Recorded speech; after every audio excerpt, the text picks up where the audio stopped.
Oromotiyyaa galatooma jiraadha jecha singalateeffadha. Maallaqattis waan xiqqishoo taate galatooma illee isiniin hin jedhu nan boo'ee boochisee akkaawuntii irratti isin gursifadha. Akkaawuntii maxxansee. Boo'ee boochisee dachee olii buqqisee fida akka jedhee akkaawuntii irratti laxxabsifadhe akkaawuntii irratti isin gursifadha. This is Ganni style. Yoo birriin giiftidha birrii baheessa ta'e birriin giiftidha birrii mishaa taanan galatooma isiniin ceetan ilaal kolfee bashaqqaxee isiniin isin gaggeessa. Yoo birriin keessan naa guurtan waan xiqqishuu ta'e innoo isin gaggeessu. Namni dhufe sun birrii Itoophiyaa birrii 500 naa guuree deema. Namni dhufe sun 500 naa galchatanii deemtan. 500. Koffiyyaa Minilik. Nati suuqime? Koffiyyaa Minilik kun akkamitti narraa bareeda. Laal dhuguma jirtu isin himaan ageessetti miti atillee ragaa daftaa. Lageera ragaa. Yoo birriin isaa warri giiftaroota akka bashaatti bushna godhanii galatooma jee isin gaggeeffadha. Yoo isaan bush gochuu batan dhugaa wallaahi dhugaa rabbi dhuguma isin jedhan guddicha warra Arsii. Warri akkaawuntii ta'e. Akkaawuntii isin fida akkaawuntii irratti warri gashuu dandeessan akkaawuntii. Geemni kiyya aduu qidaameeti. Harri sanbataa miti? Qidaamee ibsutan galgala sa'a 4tti. Ayyaantu natti hin kolfin waan kolfaa miti kun ziisis tikikkil. Sadaqachuutti jirra. Sadaqan immoo dirqama giiftii irratti bicha miti akkaawuntii irratti illee naa gashitan.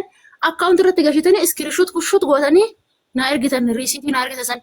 Walitti qabetan birrii akkaawuntiidhaan naa guurran birriin hamma kana akkaawuntii irratti naa guurramee jira Oromotiyyaa.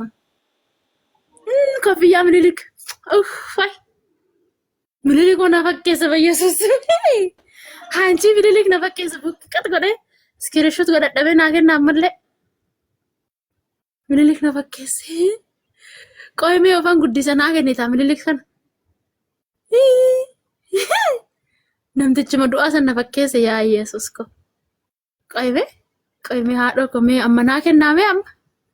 Amma naa kennaame eenyuun naa kennee iyyuu. Naa kennime abbaan naa kennee sun amma. Naa kenni kaa iskiriishuut godhadha. Dhabuchullaati iyya galatoome ishii. Galee biyya abbaa hiyyaatitti hojii uummadhee hojjetachuu barbaaduudhaan biyya tana keessa galuudhaaf ji'a 2 bichaan naaf. Biyya tana gallakkisee baluudhaaf. Ji'a 2 bichaan naaf. Mana ijaarradhee mana hin xumuranne Oromoo. Manni kiyya hin xumuramne akkana dhaabbatteetti kinoo qorqorroo bichaa itti uffifamee jira. Akkama dhaabbatteetti. Kanaaf mana kiyyallee itti xumuradheetiin waan isin naa hidhasa suuqillee tobbanadhee biyya kiyya jiraachuu fedhaan. Malee kuni ani birrii barbaadan dhufe malee ganja goraan jakkaasuun dhufneen mo'atamuuf mo'achuurran dhufneen. Ani biyya kiyya galuu barbaada. Wallaahi laazim biyya kiyya galuu barbaada. Ni agaree magbaasa mufaddigo. Bakka ani biyya kana jiraachuun fedhan biyya kiyya galee biyya kiyya irratti mana suuqii tokko banee zanaa jedhee Maammadoo Abu Mazraallee haa ta'uu Maammadoo lafa qotuu buluus haa ta'uu Nasraa lubbu geemni kiyya qidaamee fituuti. Lubbu kazaan biyya kiyyatti galee jaarsa wayii anniitii irraa duutu illee haa ta'u gabara illee haa ta'u ofitti gashee jiraachuu fedhaan himaa ijoollee cinqii kanarra biyya kiyya galeen. እዚህ ሀገር ጭንቅ ጭንቅላቴን አዙሮኛል። እኔ አልፈልግም እዚህ ሀገር ጭንቅ ካላስ ጭንቅ ብያረባ ነገራን ኦኬ ቪዲዮ ሲፎጀጣ ሀቢብቲ የናስራት የብቹላቲ የአምሪያስ ጉባና ጀርታ ናወጀድ እሺ ሰርቡት የብቹላቲ ነራ ይለና ፊኒሞ ሲጀመረም ነራ ናፍቶ አከራራና ነው Raachunaa dhufaa Nasraannaa dhufti warroonni fooloo gurguddaa qaban hanbiraa eenyudha. Na edachiisame nama na dhufu dhugaa akkaawuntii kennuu barreessi. Rabbi isinii barreessan Miikaa'el isiniif barreessa. Meeqa raachuu tokko maakii 2 warroota dubbise kun maakiinis dubbannaan abshirsiifan dhufa buchullaati yanaan jetteetti asliinillee abshirsiifan dhufa naan jedheera.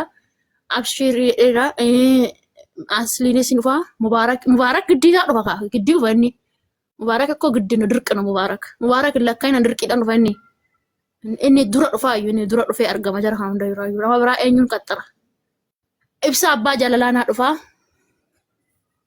ambiraanyin eenyu dagadhee bira Nasraan tiyyanaa dhufti. Waan ofii viidiyoon haadha faateetii hojjedhe. Nama 300 kuma 300 ilaale viidiyoon ishee hojjedhe. Laayikiidha kuma 25 qaba. Dammooyyuu giiftillee kenneefii jira. Dhaqee aduu san Oromoo. Intini kenneefira akkoo. Maan jettu san kenneefira. Maan tan san kenneefira. Baccheetiya. Asli. Akkam amma Oromoon sirraaftuu ni jirteettee addaati haadha jaalalaa miskiintitti gara laafeetti himimaanii. Maalan beekan asraa kiyya ammaan warri giiftaroota kun narraa hafinnaa jedheen as sodaadheen bara. Warri giiftaroota warra hafan nasraa. Qibamoota mana maadaa bita birrii 500 irraa guurrachuudhaaf qophaa'eeraani. Oromoon hunduu si bira jiranii. Yaana bara. Amma waan takka nuu godhe laa. Birrii 500 maan nuu godhu. Nama giifti warri si gargaaruu fadhu. Afaan kiyyumaaniin jaa namichi san mubaarik sanitti maallaqa erganii haaleenca sii bitanii sii kannanii warri madaam qimamin si bira dhaabbachuu qabdi.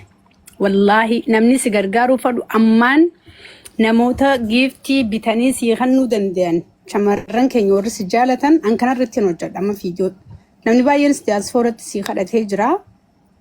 Ani nama giiftii bitanii guyyaa san akkaati mataa gadi qabanne si ol qabuu barbaadan qimaamonni mana madaa warri si gargaaruu barbaadan maallaqa warra giiftii xiqqaa waliin buusanii la maallaqa guleenca tokko bitoo osoo hin taane waanuma siin iyyatan walitti bubuusanii nama aslitti haa ergan aslii yookaan maakitti erganii namni san giifti sii kannuu qaba. Homaa wanni ati qarshii isaanirraa guurrattu hin jiru. Amma waan kana godhadhu kan lafa dubbattu kana caalaa keessaan haasa'e gannii koo dhugaa rabbiin sinjee gara laafeettidha madaam qimamoonni mana madaam akka si gargaaraniin beekaa. Amma teessee asiin iyyin diyaasfooraan akka feeteedha laa hedduu abdiirran kaayyati wallaahi anaa sitti mala. Yoo warra atin eene paasii dhufuu danda'a. Hamilee guddaa kan sii ta'an kan abdadhu diyaasfooraan lan abdadhaa giiftaroota ijoolleen mana madaam qarshii sii kannuun aaran hin baastu. Qarshii 500 warra Itoophiyaa sii kannan kuma Itoophiyaa sii kannan kuma 2 Itoophiyaa si gargaaru yoo barbaadan akka dhugaa himattee kanatti nama giiftii bituu danda'utti qarshii baankii hawaalaan erganii giiftiin bitamtee asifaa qophooytu akka kiyyatti akka kiyyawoon. Eshi eenyutu waan sannaa godhare nasra ammaan ijoolleen mana maadaam namni na dubbisa jiru sii binnas jedhani. Eenyutu waan sannaa godha. Kana irratti hojjedhu guyyaa lama achi booda giiftararra hojjenna. Asliin sii bita.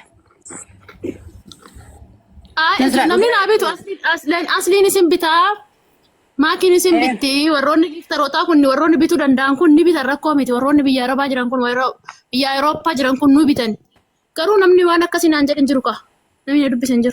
Kaa dubaree imaamonni na gargaaran jettees yeroo baay'ee sii dubbattu dhageenyaan siin jee kana yaaduman sii kanne namoonni si jaalatan baay'ee baay'ee ijoolleen mana madaamii wallaahi si gargaaran abdiin qabaane. Asli taasii kana mana asli naaban ijiin galgala qimaamonni si gargaaruu barbaadu mana asliitti waadaa si haa galan. Asli mana Rabbi qaanfadhu. No kunoo geeman taphachuu jirta waan qaanfattu mo'amtee sirra shubbisuu booda wayyaa akka ammatti jirtu sin baasu.